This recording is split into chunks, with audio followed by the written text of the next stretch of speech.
And interestingly, we observed the juxtapositioning of a condition people call being place-bound, wherein students want to stay at home to work and live and therefore demand that programs be brought to them, against the increasing demand for residential housing for students attending our campuses from around the state, the nation, and the world.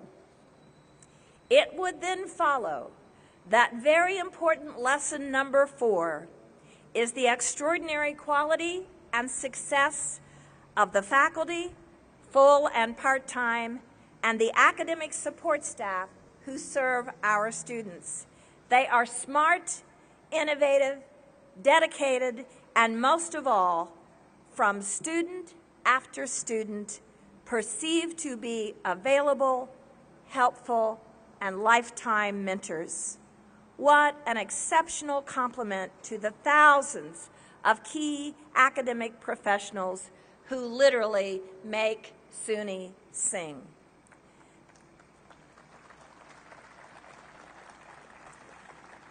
So, what have 64 campuses taught us about SUNY? Very important lesson number 3, that there is a sense of community on our SUNY campuses that makes people feel that they literally belong to a family, a campus family and a SUNY family. And I can't tell you how many people brag about the number of members of their own family that carry the equity of a SUNY degree. And very important lesson number 2, this notion of family extends well beyond our campus boundaries to the boundaries of our local communities and our state, and I dare say the globe. Clearly, SUNY campuses are absolutely critical to the economic prosperity and social welfare of our communities and our state. Thus, it is with great gusto that I could generate, after 64 campus visits in less than 100 days, this very important number 1 lesson learned from our 64 campus visits about SUNY.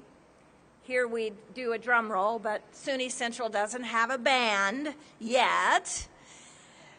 The overwhelming and unmistakable pride with which our communities and our campuses view themselves. I was not on a single campus that didn't view itself as simply the best. Simply the best. So in closing, I want to thank each and every one of you for coming today. I want to invite the media to call forth a question or two. And while they're getting organized, I want to invite back up to the podium Quentin Bullock from Schenectady, John Anderson from Alfred State, come on down, and Don Zengali from Cobleskill. I asked them to come because I think this is, again, proof positive that these visits really did occur, and I thought if the media wanted, they might have a question, and if there's a lull in the action, I bet 1 or 2 of these guys would maybe give you a sentence or 2 on what happened when we toured their campus. So first, is there a media question, David? The question is, what is the biggest challenge that I see? And I would have to say that it is managing our opportunity. We are the most comprehensive, most diverse public higher education system in the country, and what we have to do is find very effective ways to make the whole of this system greater than the sum of any of the 64 campuses. So that is both a challenge, but I think it's our greatest opportunity. David?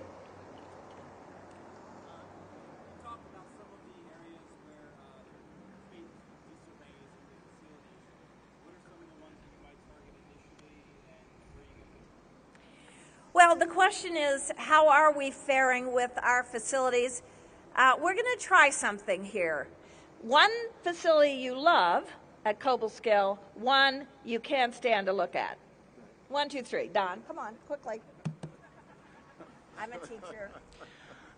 The one that I like to look at is the one that's still in a drawing, which is a future ag science and natural resources center that will be built in the next couple of years. And the one that I don't want to look at is the one that I actually can't look at, which is the missing student union. John? Well, I would have to say that we're excited about the investment the state is making in our new Student Leadership Center. We're thrilled about that and what it's going to do for student leadership and our students. I think it's hard to pinpoint, and I don't want to identify something that's in total disarray, but there's some work that we need to do in our agricultural program and our farm, and we have plans to make that over. And hopefully the legislature will be favorable in investing in SUNY more so than it has in the recent past, and we look forward to that. Thanks, John. Quentin? I'm very pleased to state that we are excited about our culinary arts program facility, one of a kind in the state. As we look to the future, we want to look at ways of expanding our nanotechnology, alternative energy initiatives that we would like to continue to grow at the college. And with the assistance of the system, we look forward to achieving that goal. I'd have to say that I think some of our great successes have been in managing our construction, not only new construction, but deferred maintenance and building of residential living and learning centers. And I like the fact that largely our construction is on a 5-year planning cycle. That our operating budget would be on a more extended planning cycle as well. It has proven that if you are planful over a longer period of time, you can get things done. But we do have some considerable deferred maintenance. We have the unenviable fact that many of our buildings were all built at the same time. Our trees were all planted at the same time. And some of them are about to croak at the same time. So we have to work on that. Thank you. David?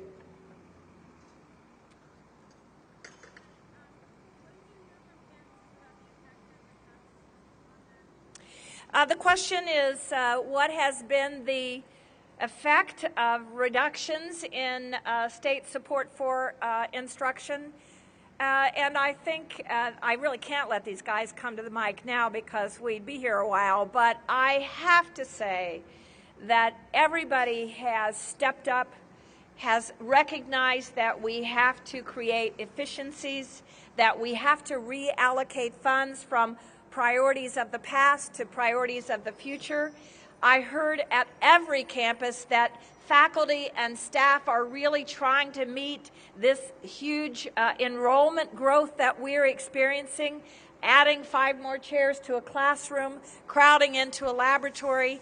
I would say that we are bursting at the seams, and over the long haul, for the State University of New York to grow now beyond the overcapacity it is already experiencing is precisely the conversation we will be having with the legislature in the near and long-term future.